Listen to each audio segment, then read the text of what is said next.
Bienvenidos a Ibero TV, el espacio de la comunidad de Ibero Torreón, con actores importantes que generan bienes públicos, bienes comunes. En esta ocasión nos encontramos muy honrados de poder conversar, charlar amistosamente con Francisco de Roux Rengifo, jesuita colombiano y quien ha sido artesano de la paz en Colombia, con todos los problemas y las oportunidades que ofrece también nuestro contexto latinoamericano. El día de ayer, 20 de junio, en el marco del primer aniversario del martirio de nuestros queridos jesuitas Joaquín, Javier, las 8 universidades jesuitas de México entregamos el doctorado honoris causa a este constructor de la paz, que para nosotros ha sido no solamente un testimonio, sino también un compromiso para nosotros como seguidores de San Ignacio y del propio Jesús, que nos invita a dar esperanza en medio de la desesperanza. Pacho, muchas gracias por estar entre nosotros. Gracias, mi querido rector. Me siento muy agradecido y muy contento de poder estar aquí en la Ibero de Torreón. En nuestro contexto latinoamericano se agolpan las preguntas a partir básicamente de algo que para mí ha sido una paradoja. Somos el subcontinente o el continente en América Latina que más violencia genera en el mundo. 30% de los homicidios son en América Latina y representamos el 9% de la población mundial. Somos la región más injusta, donde peor se distribuye la riqueza, y al mismo tiempo somos la región donde más católicos hay. Es paradójico, ¿verdad? Injustos, violentos, pero católicos. Y hay muchas preguntas al respecto, pero en un contexto así, ¿cómo explicar qué es la violencia? Juan Luis, pues en mi sentir, la violencia es una parte de las dinámicas que hay dentro del corazón humano. Yo pienso que dentro de nosotros, dentro de todo ser humano y en las sociedades, hay unas fuerzas que nos llevan a crecer como seres humanos, a amar más, a ser solidarios, a apasionarnos por las cosas que realmente hacen la vida bella y hacen pensar en los hijos y en los nietos y en las generaciones futuras y en la naturaleza. Y hay otras fuerzas que son fuerzas que nos llevan a destruirnos como seres humanos, a desbaratarnos a nosotros mismos y a los demás.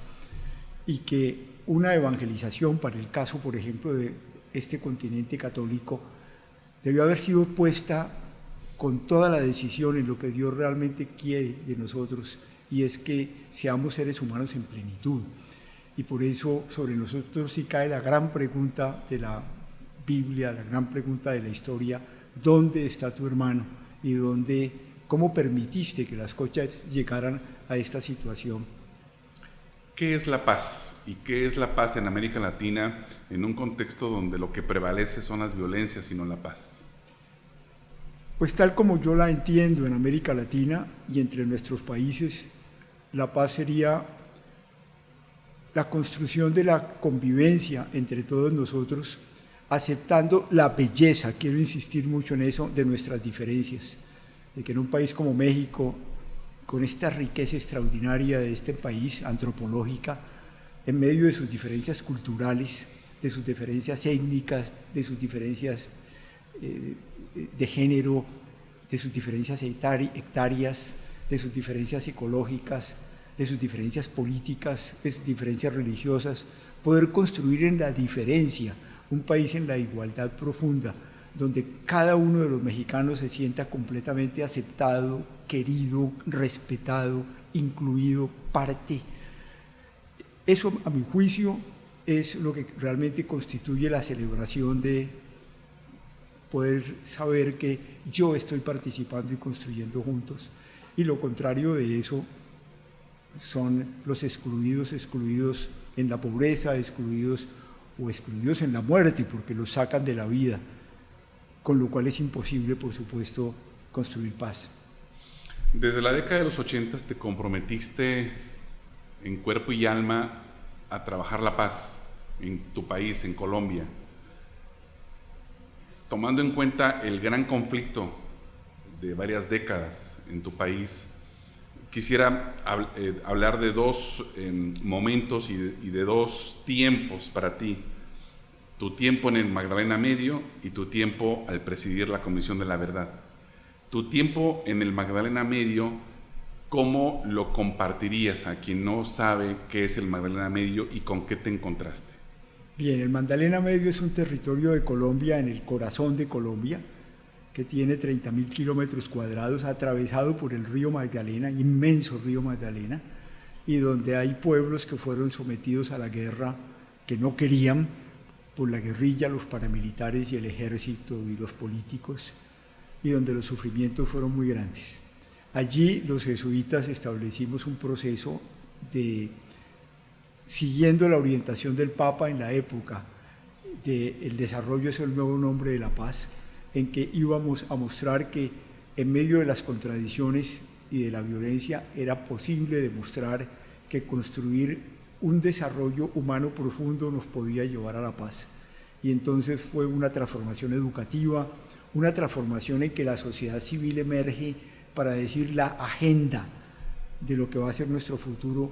No se la dejamos hoy en día a nadie que tenga armas, ni a los paramilitares, ni a la guerrilla, ni al ejército, y la vamos a proteger como ciudadanos. Y donde de ahí saltamos no solamente a hacer proyectos económicos y culturales, proyectos de arte, proyectos de recuperación de la historia, sino a crear una verdadera pasión por el territorio y también crear proyectos económicos para poder pensar un futuro juntos, pensando en que lo primero que había que hacer era proteger la vida y se creó una voluntad colectiva sobre la llamada, lo que llamamos allá, la vida querida. ¿Qué y cómo es la vida que queremos vivir todos aquí? Y cuando digo todos, pues eran los pescadores, los trabajadores del campo, las distintas comunidades, pero también los empresarios, y también la iglesia, y también las universidades.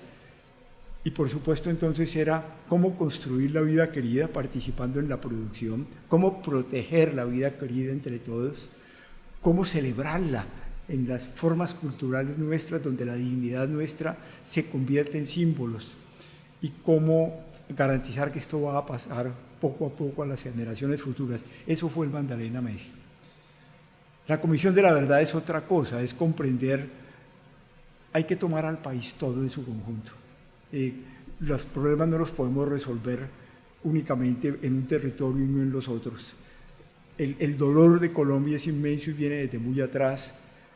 Tenemos que escuchar a la totalidad hasta donde nos sea posible y tenemos que comprometernos todos, ahora sí, desde la verdad de lo que nos pasó, pero no una verdad que se negocie, no una verdad que se someta a la política o que se someta a los amigos, una verdad no comprometida en el sentido de que no se vende con nadie, pero una verdad que, por dolorosa que sea, está planteada en una forma que nos lleve a no incentivar las violencias y las enemistades o las furias, sino a ganar más y más comprensión de lo que somos, a reconocernos como somos y a comprender incluso que somos seres falibles, nos equivocamos y hemos cometido errores desde todos los lados, pero somos los colombianos, somos los mexicanos. De aquí nadie se tiene que ir, nadie tiene que temer que lo van a secuestrar o lo van a matar. Aquí a nadie lo vamos a matar.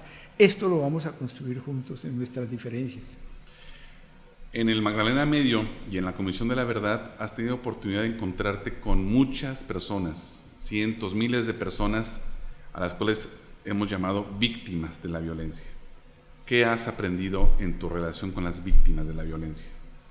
Lo que más he aprendido, sobre todo cuando contribuimos a que las víctimas no se dejen manipular de nadie, que sean absolutamente auténticas en su dolor y en su comprensión del ser humano. Nadie entiende más lo que es el ser humano, quien ha sufrido profundamente la capacidad que tenemos de destruirnos unos a otros, de rompernos, de humillar al otro. La víctima lo ha vivido en sí mismo.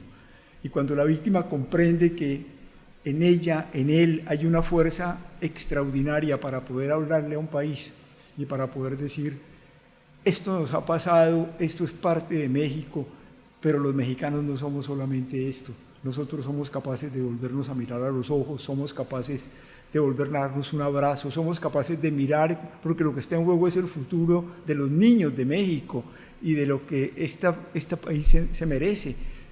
Cuando la víctima comprende esto, y lo he visto muchísimas veces, y salta a ese nivel inmenso de la dignidad, del bien común y de la fuerza que tienen, las cosas cambian inmensamente. Y eso está allí, en las víctimas. Ese es el acompañamiento humano que tenemos que darles. También algo que me ha gustado mucho que has dicho es explicar la violencia a partir de la crisis de espiritualidad que vivimos. ¿Cómo nos compartes esta dimensión de la espiritualidad en América Latina, siendo una región católica, pero que a mi juicio a veces los rituales católicos oprimen la espiritualidad? ¿Cómo podemos entender esta crisis de la espiritualidad como una de las causas de por qué no somos capaces de parar las violencias? No, pues evidentemente, Juan Luis, lo digo como creyente, pero también quisiera hablar a los que son honrados, que no se atreven a afirmar a Dios por su desarrollo intelectual, y que hay muchos hombres y mujeres buenas, pero quisiera decir, no, la violencia, ¿cómo quisiera decirlo? Es ante todo, no solamente es un olvido de Dios, no solamente es la muerte de Dios hecha por los seres humanos, en estos países católicos es la utilización de la religión para matar a Dios. Es decir, es olvidarse que el primer sacramento de Dios es el ser humano. Es el ser humano, y muy particularmente el ser humano sufriente, o porque ha sido destruido por los otros, o porque él mismo ha sido destructor de los otros. Y toda la fuerza espiritual de Jesús es vincularse con el dolor y con el drama humano hasta entregar la vida si es necesaria. Y eso es lo que realmente produce el efecto de la paz espiritual, de la fortaleza espiritual, del sentido de la vida. Yo creo que nosotros hemos fallado inmensamente en la evangelización. Creo que fue inevitablemente así, que la Iglesia poco a poco va descubriendo realmente su lugar. La Iglesia pensaba que su papel era bautizar a todos los hombres y mujeres, porque si no los bautizaba, se iban al infierno. Y la angustia era una evangelización del continente. Pero no, ese no es el punto. Gracias a un hombre como el Papa Francisco, pero también de una reflexión teológica mucho más profundo. No, lo que a Dios le importa es el ser humano vivo. No importa si es musulmán, católico o agnóstico, o se mueve por las espiritualidades indígenas. El ser humano y la construcción de una espiritualidad puesta allí, y la protección de la creación, porque son los que vienen dentro de 200 años, son de la misma comunidad nuestra. Alguien podría estar pensando, bueno, eso es lo que pasó en Colombia, al final de cuentas es el conflicto colombiano, pero México tiene ya 2 décadas, 3 sexenios, cada uno de ellos aportando más de 100,000 muertos. Estaríamos llegando prácticamente a las últimas 2 décadas a cerca de 500,000 muertos, con una violencia expansiva. Tenemos muchos feminicidios en el país, muchas de las violencias suceden en casa, y no se trata entonces de que sea solo el crimen organizado el portador de la violencia. No se trata también o tampoco de los agentes de la seguridad, las policías, el ejército. Se trata también de lo que pasa al interior de nuestras familias. Y por eso a mí me gustaría llevar esta conversación al terreno de lo que nos toca a cada uno de los que están oyendo y de los que nos están viendo. No hay recetas, no hay fórmulas mágicas para parar la violencia, pero a partir de tu experiencia con las víctimas de la violencia, con los perpetradores de la violencia, ¿qué pistas, qué brújulas podríamos tener para ser constructores de paz en donde estemos? Lo primero que yo invitaría es que, con toda seguridad, si hay 500,000 muertos, debe haber por lo menos 3 millones de víctimas, es decir, de familiares de esos muertos que llevan en su corazón a mi esposo perdido, a mi hijo que lo mataron y lo secuestraron, a mis vecinos que les pusieron una bomba. Y yo invitaría en primer lugar a que nos pongamos en contacto. Lo primero, estar muy atentos a esas personas que están expresando su dolor en México, a las comunidades enteras que fueron sometidas al terror y que están sufriendo el terror hoy en día en México, y estar muy atentos a la voz que sale desde ellos, y a los educadores y a todos los niveles de la educación, a dejarse impregnar por la tragedia, porque es eso lo primero. La compasión viene de estar en contacto directo con el que sufre. Jesús no habla de cosas que le contaron. Jesús se llena de compasión es porque está al lado directamente de las personas que sufren. Y luego comprender que eso nos destruye a todos nosotros como seres humanos. Construir México sin incorporar eso que es parte de la identidad de México, su sufrimiento, sus víctimas, comprender que eso es todo parte y que incorporando eso como parte de la identidad, como cuando incorporamos la historia en nuestra historia personal, nuestros propios errores y nuestros propios caminos, incorporar eso en la reflexión de las familias, en la reflexión de la escuela, siempre en la decisión para recuperarnos como seres humanos en México, porque Dios lo quiere de nosotros, porque es la única manera realmente de ser honrados ante Dios y ante los demás. Vamos juntos a superar esto. Por último, Pacho, en La Laguna hay más de 60 universidades, hay muchos colegios, se entiende por lo tanto que hay muchos educadores. Un mensaje final para quienes nos dedicamos a la educación. ¿Por dónde caminar en el sendero de la educación para la paz?